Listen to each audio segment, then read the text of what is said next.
Hello everyone, आज हम करने वाले हैं अपना क्रॉप प्रोडक्शन एंड मैनेजमेंट वाला चैप्टर। ये पार्ट 1 है। इसके और भी पार्ट आएंगे, तो यहाँ पे हम थोड़ा सा अपना आधा अधूरा चैप्टर कर लेंगे। उसके बाद वाले पार्ट में पूरा चैप्टर हो जाएगा। ठीक, तो स्टार्ट करते हैं। क्रॉप प्रोडक्शन और मैनेजमेंट। क्रॉप प्रोडक्शन और मैनेजमेंट हमारा एक चैप्टर है जो कि बेसिकली बात करता है कि जो क्रॉप, जो कि एक फसल होती है, उसको कैसे उगाया जाता है। अब ऐसे तो होता नहीं है कि एक फार्मर ने, ठीक, मान लीजिए एक किसान ने, एक फार्मर ने कुछ क्रॉप उगाया, या फिर आप चावल ले लो। ठीक, चावल अगर एक खेत में उगा तो आपकी थाली में ऐसे ही पक पका के आ जाता है, नहीं। उसको कुछ प्रोसेस लगता है, उसका कुछ क्या होता है, कुछ स्टेप्स लगते हैं। ठीक, तो उन कुछ स्टेप्स, ठीक, कि वो चावल कैसे उगता है, ठीक, वो चावल कैसे मिट्टी से, मतलब कैसे खेत से, ठीक, खेत में कैसे उगता है, फिर वो कैसे स्टोर होता है, फिर कैसे मार्केट में आता है। ठीक, वही चीज़ हमको पढ़ना है। ठीक, तो इस चैप्टर में हमको बेसिकली पढ़ना है कि क्रॉप मतलब फसल। ठीक, किसी भी फसल को कैसे उगाया जाता है और कैसे उसको स्टोर किया जाता है, या फिर कैसे उसका मैनेजमेंट किया जाता है। ठीक, तो इसमें बेसिकली हमको थोड़ा सा इसका इंट्रोडक्शन पार्ट पढ़ेंगे, फिर एग्रीकल्चर प्रैक्टिसेस कि क्या क्या प्रैक्टिसेस होती हैं, ठीक, और क्रॉप उगाने में कौन कौन सी प्रैक्टिसेस होती हैं। और ये एक एक्सक्लूडेड टॉपिक है, फूड फ्रॉम एनिमल, कि कौन कौन सा खाना हमको एनिमल से मिलता है। ठीक, चलो, बेसिकली हमने क्लास 6 में क्या पढ़ा था एक बार बता देता हूँ मैं। फूड के दो सोर्स होते हैं। फूड के हमारे पास दो सोर्स होते हैं। एक मिनट रुको। ठीक, फूड के अपने पास दो सोर्स होते हैं। एक होता है अपना प्लांट सोर्स, और एक होता है अपना क्या, एनिमल सोर्स। एक होता है प्लांट सोर्स और एक होता है एनिमल सोर्स। प्लांट सोर्स हमारा प्लांट से आता है, एनिमल सोर्स हमारा एनिमल से आता है। जैसे ये यहाँ पे क्या आ जाएगा, यहाँ पे आ जाएगा हमारा एग, मीट, ठीक, फिश, एसेक्ट्रा एसेक्ट्रा, ये हमारा किसमें, एनिमल में आ जाएगा। तो यही हमको फूड की बात करनी है। हमने क्लास 6 में, क्लास 7 में फूड की बात की थी। ठीक, फूड कहाँ से मिलता है उसकी बात की थी। अब वो फूड, ठीक, यहाँ बेसिकली हम किसकी, प्लांट की बात करेंगे, क्योंकि प्लांट से ही हमें क्रॉप मिलता है। ठीक, तो यहाँ बेसिकली हम प्लांट की बात करेंगे, क्रॉप की बात करेंगे। ठीक, तो चलिए स्टार्ट करते हैं। ठीक, अब सभी लिविंग ऑर्गेनिज्म को क्या, फूड की रिक्वायरमेंट होती है। सबको फूड चाहिए। ठीक, सबको क्या चाहिए, फूड चाहिए। ठीक, कुछ ऑटोट्रॉफ्स अपना खाना खुद बना लेते हैं, और कुछ हेटरोट्रॉफ्स जो होते हैं उनको खाना इन ऑटोट्रॉफ्स से लेना पड़ता है, जैसे कि हम ह्यूमंस हो गए। ठीक, तो हम ह्यूमंस की इतनी बड़ी पॉपुलेशन है, इतना बड़ा मास है, उसको हम कैसे खाना खिलाएंगे, उससे कैसे खिलाएंगे। एक रेगुलर प्रोडक्शन होना चाहिए, एक प्रॉपर मैनेजमेंट होना चाहिए, जिससे हम क्या कर सकें, इन क्रॉप को उगा सकें, उनको स्टोर कर सकें, और फिर इतने बड़े पॉपुलेशन, इतनी बड़ी जनता में बांट सकें। ठीक, तो उसी के बारे में हमको इस चैप्टर में थोड़ा सा पढ़ने को मिलेगा। ठीक, चलिए, एग्रीकल्चर प्रैक्टिसेस। एग्रीकल्चरल प्रैक्टिसेस से पहले मैं आपको बताना चाहूँगा कि एग्रीकल्चर होता क्या है। ठीक, एग्रीकल्चर क्या होता है, ग्रोइंग ऑफ प्लांट्स। ठीक, growing of plants, plants in what, growing of plants in the field. कहाँ पे, in the fields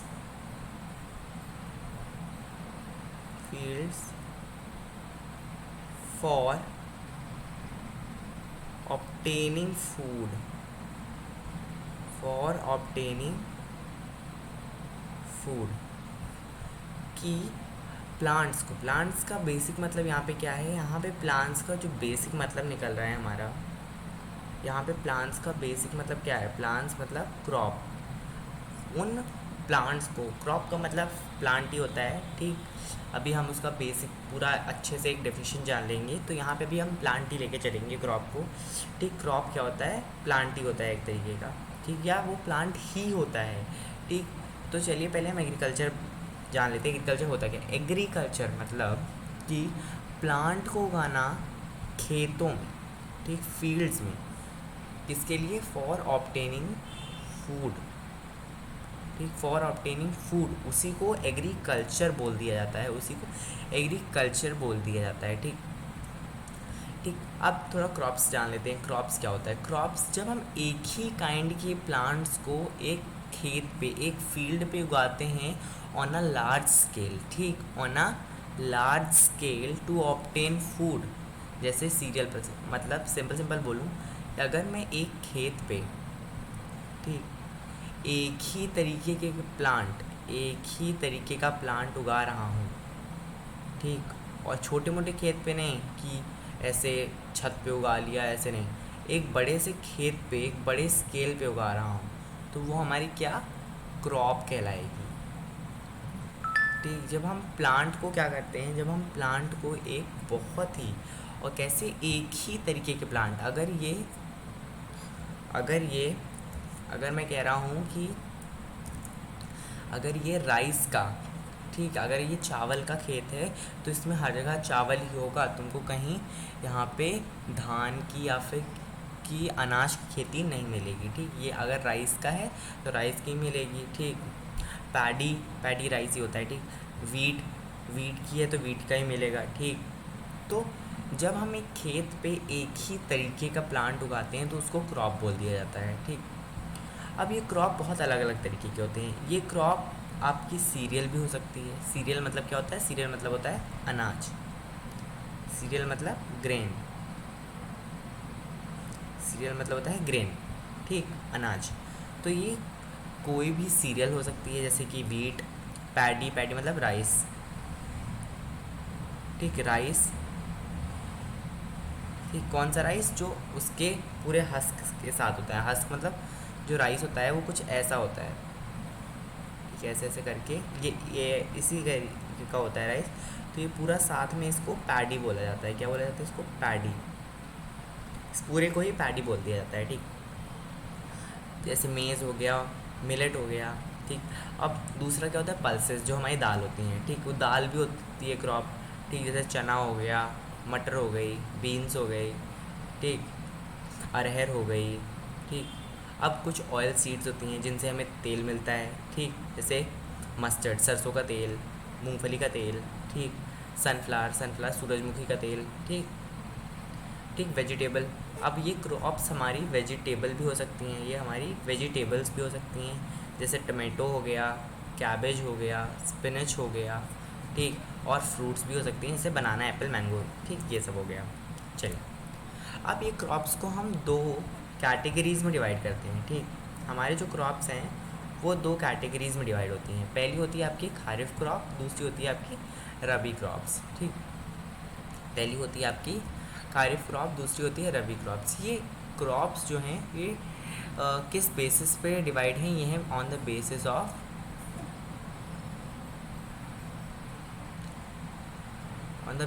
of season. ठीक, कि किस सीज़न में किसको उगाया जाता है। ठीक, वेट अ मिनट, हाँ, किस सीज़न में किसको उगाया जाता है उसके हिसाब से ये क्या है? क्लासिफाइड हैं on the basis of season. जैसे रेनी सीज़न की बात करूँ, अगर मैं रेनी सीज़न की बात करूँ तो रेनी सीज़न में हमारे खारिफ क्रॉप्स, तो ऐसी फसल, ऐसे प्लांट जिनको हम बारिश में उगाते हैं उनको खारिफ क्रॉप कहा जाता है। और इनको जब बारिश ख़त्म हो जाती है तब तक इनको हार्वेस्ट मतलब कटाई कर दी जाती है इनकी।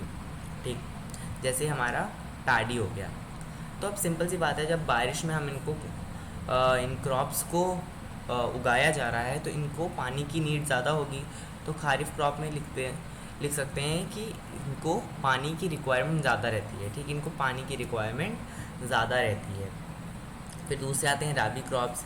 ठीक, ये बड़े सिंपल से होते हैं, इनको हम क्या ठंडी में उगाते हैं, विंटर सीज़न में, उन्हीं को रबी क्रॉप्स। तो ऐसे क्रॉप्स जिनको हम ठंड के सीज़न में उगाते हैं, मार्च से अप्रैल तक उनकी कटाई हो जाती है। ठीक, देखो सितंबर से, ठीक, सितंबर से अप्रैल तक, ये सितंबर से अप्रैल तक जो रहता है ये हमारा रबी क्रॉप रहता है। ठीक, क्योंकि ठंडी चलती है।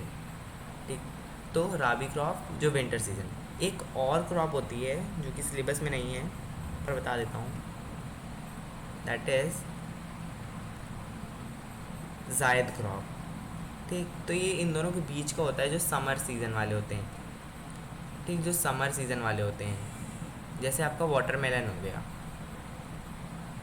ठीक, वाटरमेलन हो गया।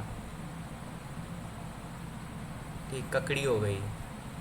ठीक, खरबूजा हो गया। ये सब क्या होते हैं, ये सब जायद क्रॉप में आते हैं जो कि गर्मी में उगते हैं। ठीक, खारिफ क्रॉप रेनी बारिश के मौसम में, रबी क्रॉप विंटर सीजन में, और जायद क्रॉप समर सीजन में। ठीक, आगे बढ़ते हैं। अब इन क्रॉप्स को उगाने के लिए भी कुछ प्रैक्टिसेस लगती हैं, और इन्हीं प्रैक्टिसेस ठीक, इन्हीं प्रैक्टिसेस को कहा जाता है एग्रीकल्चरल प्रैक्टिसेस। ठीक, एग्रीकल्चर में जो प्रैक्टिसेस यूज़ हो रही हैं उन्हीं को एग्रीकल्चर प्रैक्टिसेस बोला जाता है, और इनकी वेरियस स्टेज होती हैं। मतलब पहले हम क्या करेंगे, मतलब एक फसल अगर हमको उगानी है, ठीक, हमको मान लो किसका पेड़ उगाना है, हमें मान लो टमाटर की खेती करनी है, टमाटर की। तो हम उसके लिए पहले देखेंगे कि सॉइल मिट्टी कैसी है, फिर उसका बीज डालेंगे उसमें, फिर उसमें खाद डालेंगे, फिर उसको प्रॉपर पानी देंगे, फिर उसके आसपास कीड़े मकोड़े हटाएंगे।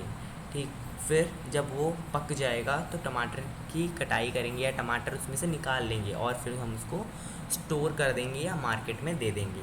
ठीक, तो ये इसके बहुत अलग अलग क्या होते हैं, पड़ाव होते हैं, या कह सकते हो बहुत अलग अलग यू कैन से स्टेजेस होती हैं। ठीक, सिंपल वर्ड है कि इनकी अलग अलग स्टेजेस होती हैं। ठीक, तो सबसे पहली स्टेज होती है प्रिपरेशन ऑफ सॉइल। ठीक, तो पहले एक फार्मर क्या करता है, आप अपने खेत की पहले अपनी मिट्टी एकदम चेक कर ली जाती है कि मिट्टी कैसी है।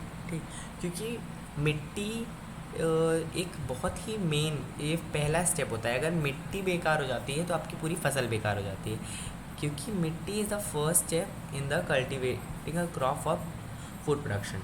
और इस मिट्टी को प्रिपेयर करने के लिए, ठीक, मिट्टी की बात क्या था, देखो यहाँ पे पहले मिट्टी, फिर उसके बाद सोइंग। सोइंग मतलब क्या होता है, बीज बोना।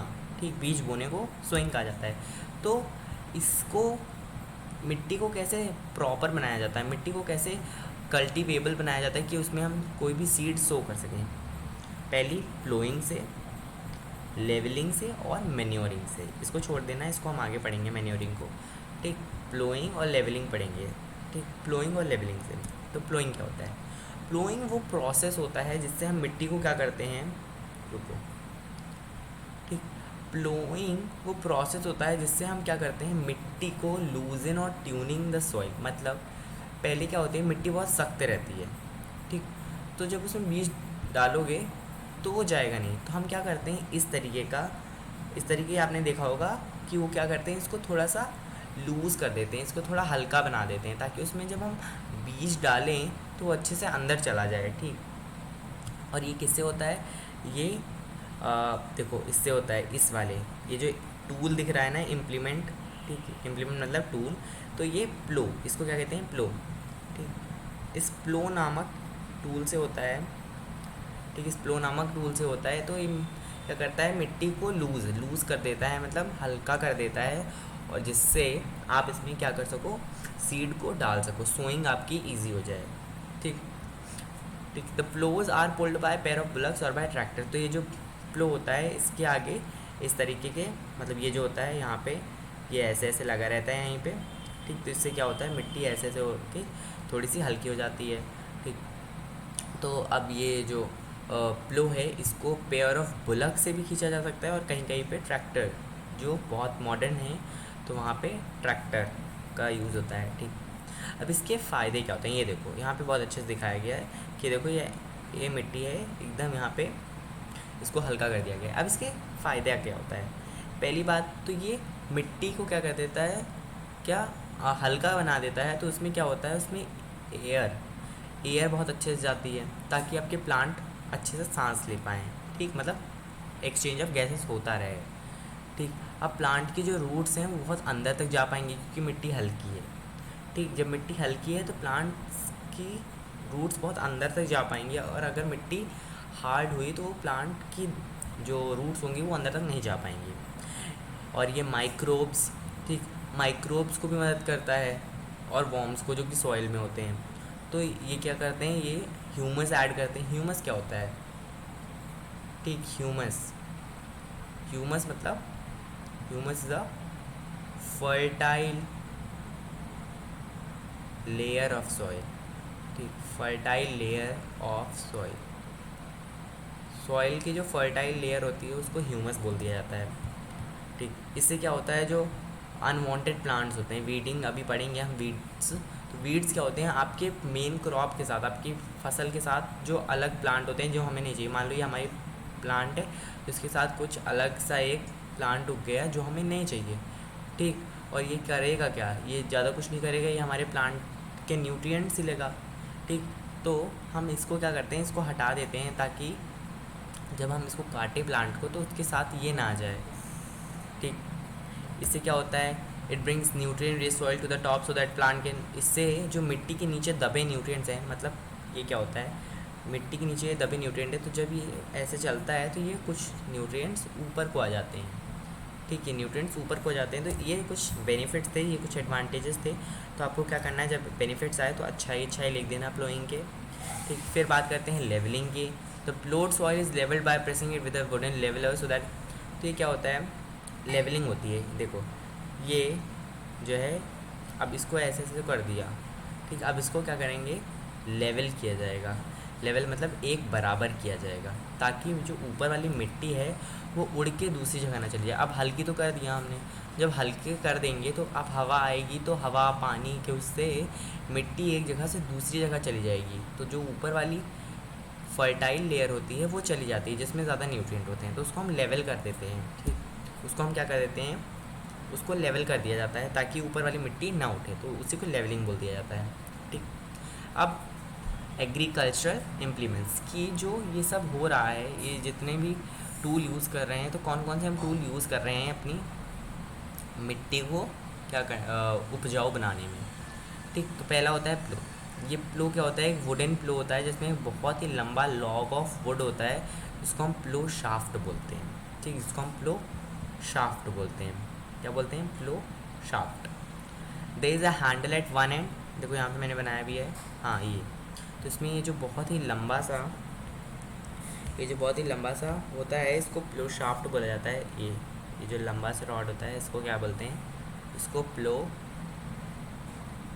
शाफ्ट बोलते हैं, ठीक, प्लो शाफ्ट बोलते हैं। फिर आगे पढ़ो, ठीक। There is a handle at one end of plough shaft, इसके एक एंड पे एक हैंडल होता है, ठीक। कहाँ गया, हाँ, इसके एक एंड पे हैंडल होता है, ठीक, हैंडल होता है। Below the handle there is a triangular strip called plough share, ठीक। तो ये हैंडल होता है, इसी के नीचे ये ट्राइंगुलर स्ट्रिप होती है, इसको क्या कहा जाता है, इसको कहा जाता है प्लो शेयर, इसको कहा जाता है प्लो शेयर, इसको क्या कहा जाता है, प्लो शेयर कहा जाता है। The other end of plough shaft attach to the wooden beam which is fix at right angle, ठीक। जो प्लो शेयर का ये दूसरा होता है, इसमें दिया नहीं है, इससे एक ऐसी राइट एंगल पे एक और डंडी रहती है, ऐसे रहती, ठीक, तो वो भी अटैच्ड रहती है यहाँ पे, ठीक। तो ये आपका प्लो हो गया। इसमें दो ही चीज़ याद करनी है, एक इसमें प्लो शाफ्ट होता है, प्लो शाफ्ट, और ये प्लो शेयर।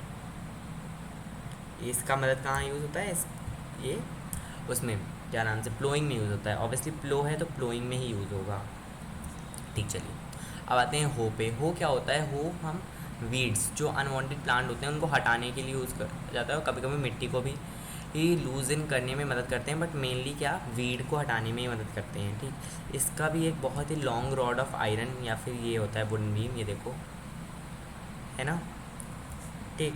फिर there is a handle at one end which is strong bent plate, उसके आगे एक हैंडल होता है जो कि क्या होता है, कुछ नहीं होता, बस आगे से झुका हुआ एक प्लेट होती है, ठीक।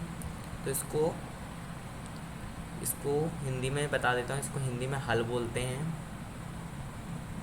इसको हिंदी में फावड़ा बोलते हैं, फावड़ा, इसको हिंदी में फावड़ा बोलते हैं, ठीक। अब मुझे नहीं पता इसको हिंदी में क्या बोलते हैं। यह है कल्टीवेटर, ठीक। तो ये क्या होता है, ये एक इम्प्लीमेंट होता है, एक टूल होता है जो कि ट्रैक्टर से चलता है और प्लोइंग में यूज़ होता है। तो ध्यान से देखो, यहाँ पे देखो, यहाँ पे जब एक एक से वो किया जा रहा है तो बस एक ही लाइन हो रही है, एक ही जगह पे लूजन हो रहा है, तो बड़ा टाइम लगता है। तो ये जो कल्टीवेटर होता है इसके बहुत सारे एंड्स होते हैं इस तरीके से, ठीक। तो ये बहुत जल्दी काम कंप्लीट कर देता है, ठीक। देखो जितना इसका ये है उतने इसके पास बहुत सारे हैं, 1 2 3 4 बहुत सारे। तो ये क्या कर देता है, वही काम जल्दी कर देता है, वही काम जल्दी कर देता है एज़ कम्पेयर टू दिस प्लो। इस प्लो के मुकाबले ये काम जल्दी कर देता है, ठीक, कल्टीवेटर। तो ये क्या होता है, ट्रैक्टर के पीछे लग जाता है ऐसे, और इससे क्या करते हैं, काम बहुत जल्दी हो जाता है in a very short span of time. फिर बात करते हैं किसकी, सोइंग की। फिर बात करते हैं किसकी, सोइंग की। सोइंग क्या होता है, the process of scattering the seed in the ground soil, ठीक। The process of scattering the seed in the ground soil for growing the crop plant is called sowing, ठीक। सीड्स की scattering को, ठीक, seed की scattering को कहाँ पे, ground के सॉइल पे, ग्राउंड के सॉइल पे for growing the crop plant is called sowing. मतलब अब मिट्टी हमारी हो गई, अब हम उसमें क्या करेंगे, जो बीज डाल रहे हैं, ठीक, एक ऐसा प्रोसेस जिसमें हम सीड्स को स्कैटर कर रहे हैं, मतलब फैला रहे हैं अपनी मिट्टी पे, उसी को सोइंग बोल दिया जाता है। मतलब कि ये मिट्टी पे बीज को फैलाना क्या होता है, सोइंग कहलाता है। अब जो अच्छी क्वालिटी के सीड्स होंगे वो क्लीन और हेल्दी होते हैं, और जो सीड्स फ्री फ्रॉम इन्फेक्शन और डिजीज़ होते हैं उससे हमें ज़्यादा अच्छी फसल मिलती है, ठीक। अच्छी क्वालिटी के सीड से हमें अच्छी क्वालिटी के फसल मिलती है, ठीक।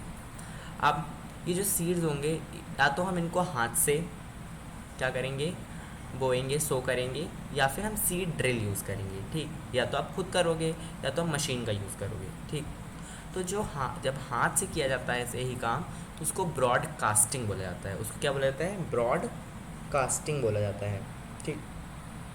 इसमें क्या होता है, हाथ से लेते हैं और फिर हाथ से लेते हैं और फिर ऐसे एक फील्ड पे ऐसे ऐसे फैला देते हैं, मतलब हाथ से ही, जैसे यहाँ पे देखा था ना, इसको, ये जो ये कर रहा है इसी को क्या कहते हैं, इसको कहते हैं ब्रॉडकास्टिंग, ठीक। इसी को ब्रॉडकास्टिंग बोल दिया जाता है, ठीक। इसी को ब्रॉडकास्टिंग बोल दिया जाता है, ठीक। अब जो अगला होता है ये सीड ड्रिल। तो इसमें जो इम्प्लीमेंट जहाँ लिखा है उसका मतलब होता है टूल, ठीक। इम्प्लीमेंट यूज़ होता है, वो होता है सीड ड्रिल, ठीक। वो क्या होता है, सीड ड्रिल, बिल्कुल कल्टीवेटर जैसे दिखने वाला होता है सीड ड्रिल, बिल्कुल इसी तरीके से होता है। बस इसमें क्या होता है, यहाँ यहाँ जहाँ जहाँ ये लगता है वहाँ वहाँ वो क्या नाम से अपना सीड सो होता चला जाता है, ठीक। तो इससे क्या होता है, एकदम इक्वल डिस्टेंसेस पे रहते हैं। तो इक्वल डिस्टेंसेस पे क्या होता है, बीज हमारा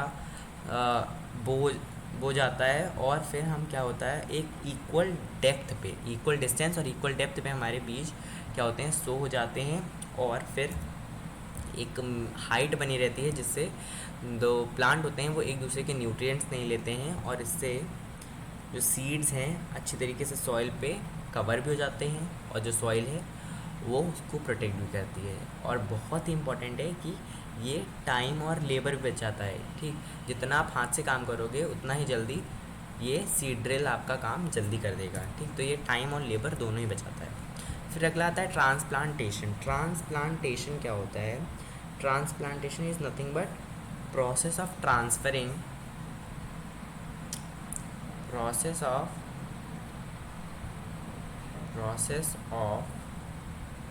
transferring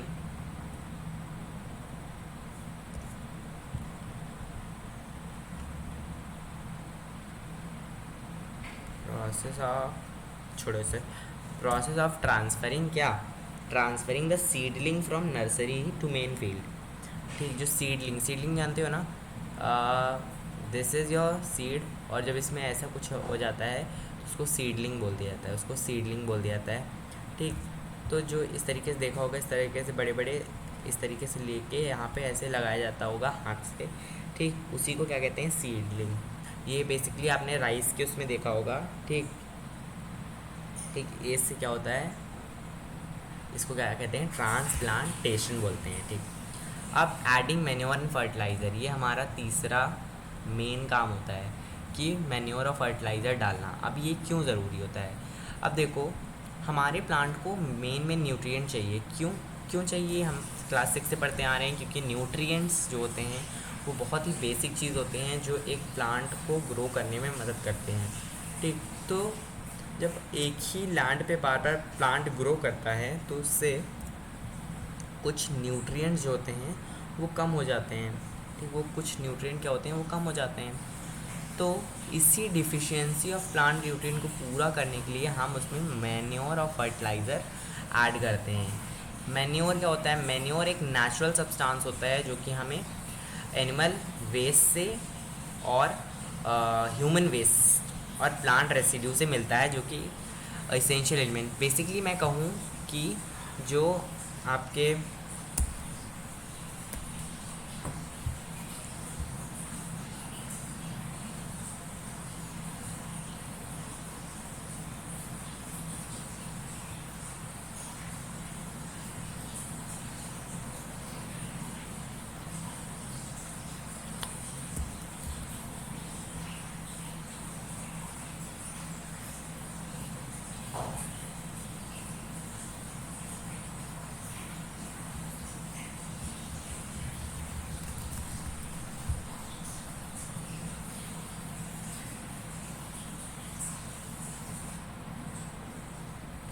ठीक, बेसिकली मैं कहूँ तो ये क्या होता है, ये ह्यूमन वेस्ट होता है। जैसे ह्यूमन वेस्ट, जैसे काव, जैसे गोबर हो गया, ठीक, ये सब क्या होते हैं, ये सब प्लांट के लिए बहुत इंपॉर्टेंट होता है। इसमें बेसिक न्यूट्रिएंट्स होते हैं जो कि प्लांट को मिलते हैं तो प्लांट की ग्रोथ होती है। ठीक, इसमें बेसिक न्यूट्रिएंट्स होते हैं, ठीक, जो कि प्लांट को और ज़्यादा फर्टाइल बनाता है और प्लांट को और अच्छे से ग्रो करने में और अच्छे से डेवलप करने में मदद करता है। एक मैन्योर जो होता है वो सॉइल के टेक्सचर को और रिटेंशन ऑफ वाटर, मतलब होल्डिंग कैपेसिटी, मतलब पानी को होल्ड करने की कैपेसिटी, होल्ड करने की जो क्षमता होती है उसको बढ़ाता है।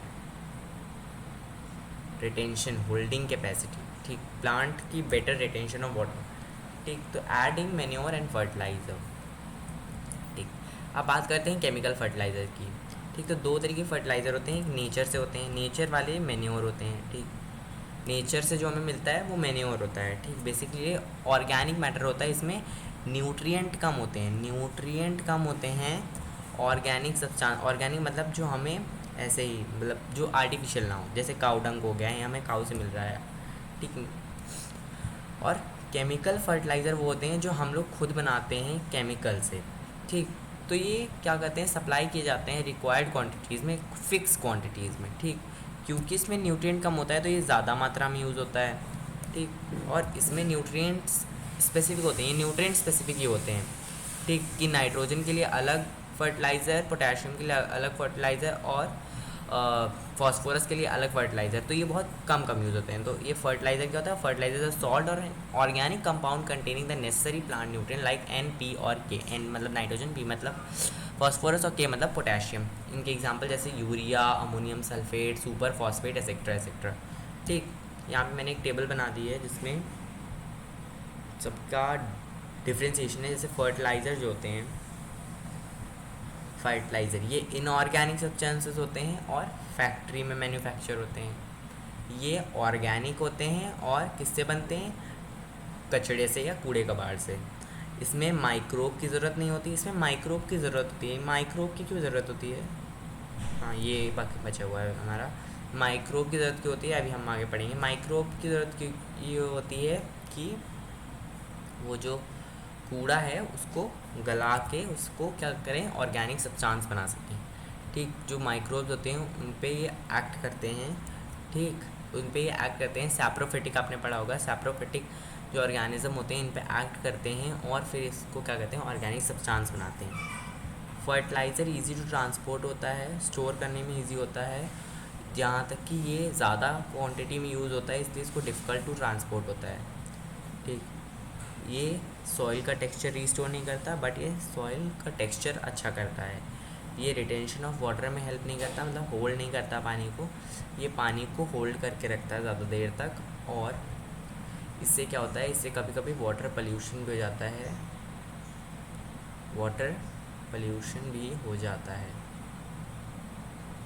ठीक, चलो आगे बढ़ते हैं। अब एक आखिरी बचा हुआ है, that is crop rotation. Crop rotation क्या होता है? क्रॉप रोटेशन एक ऐसी प्रोसेस होती है जिसमें आप एक फील्ड पे एक क्रॉप उगाने के बाद कोई दूसरी क्रॉप उगाते हो। ठीक, ग्रोइंग मोर देन 2 क्रॉप्स, एक से ज़्यादा क्रॉप जब आप उगाते हो, ठीक, कुछ टाइम पीरियड के बाद, मतलब आपने एक बार अपनी फसल पे राइस उगाया, ठीक है, फिर उसके बाद उस पर चना उगाए। ठीक, तो इससे क्या होता है, जो हमारे न्यूट्रिएंट्स होते हैं, वो रिप्लेनिश होते रहते हैं। रिप्लेनिश कैसे होते रहते हैं? क्योंकि आपने पढ़ा होगा कि जो नाइट्रोजनस फर्टिलाइजर होता है, तो क्रॉप रोटेशन क्या होता है? It is the process of growing crops alternately in the same field और soil is called crop rotation. ठीक, जब आप एक फील्ड पे अलग अलग करके, ठीक, मान लो पहले साल आपने कोई अलग क्रॉप उगाई, अगले साल आपने कोई अलग क्रॉप उगाई। इससे क्या होता है, इसमें आप लेग्यूमिनस प्लांट को ऐड करोगे जिससे आपको आपके सॉइल में नाइट्रोजन आए। क्यों नाइट्रोजन आए?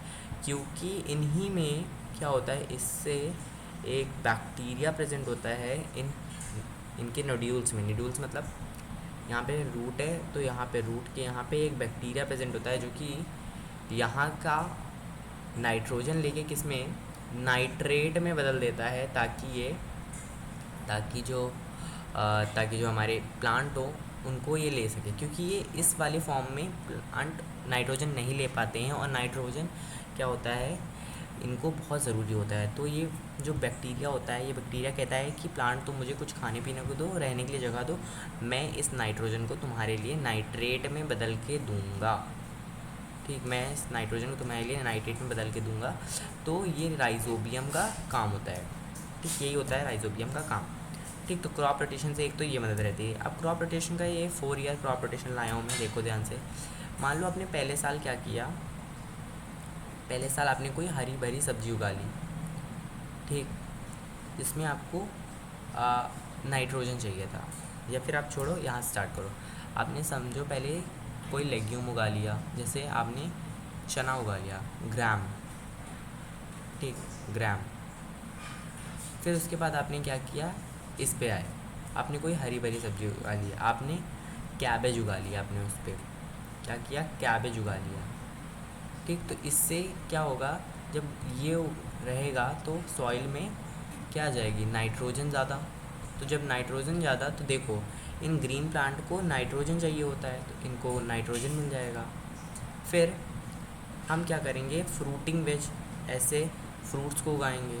तो मान लो टोमेटो उगा लिया मैंने, तो उनको फॉस्फोरस चाहिए होता है, नाइट्रोजन कम चाहिए होता है, तो उनको फॉस्फोरस मिल जाएगा। ठीक, फॉस्फोरस। और फिर जब हम आगे बढ़ेंगे तो हम अगले साल, मतलब पहले साल हमने ग्राम उगाया, दूसरे साल कैबेज, तीसरे साल फ्रूट्स उगाए, और चौथे साल हम क्या करेंगे, कुछ रूट वाले आइटम, जैसे कैरेट हो गया, रेडिश, जो रूट में होते हैं, मतलब यहाँ पे नीचे होते हैं सॉइल के, उनको उगा लेंगे। फिर उनको क्या चाहिए होता है, उनको वो बहुत हल्का हल्का खाते हैं, ठीक, उनको कम चाहिए होता है सब सामान। तो अब क्या करना, अगले साल फिर लेग्यूम उगाओगे, तो अगले साल फिर नाइट्रोजन हो जाएगा। तो इससे क्या होता है, हमारे प्लांट के सॉइल में, हमारे जो खेत के सॉइल होता है उसमें न्यूट्रिएंट्स बचे रहते हैं। तो यही होता है आपका क्रॉप रोटेशन, कि आप जब एक फील्ड पे, ठीक, ग्रोइंग ऑफ क्रॉप को एक फील्ड पे जब अलग अलग उगाते हो हर साल, ठीक, ऑल्टरनेट करके एक ही फील्ड पे, तो उसी को कहा जाता है क्रॉप रोटेशन। ठीक, आई होप आपको समझ में आया होगा। ठीक, थैंक यू एवरीवन। और हमने इसमें क्या कर लिया है अपना, वेट, हाँ, ये यहाँ पे हमने ये 3 पॉइंट कवर कर लिए हैं। बाकी ये जो 4 पॉइंट हैं ये हम अपने पार्ट 2 में करेंगे। ठीक, ये हम अपने पार्ट 2 में करेंगे कवर। तो I hope you like this session and you like it also. So thank you everyone.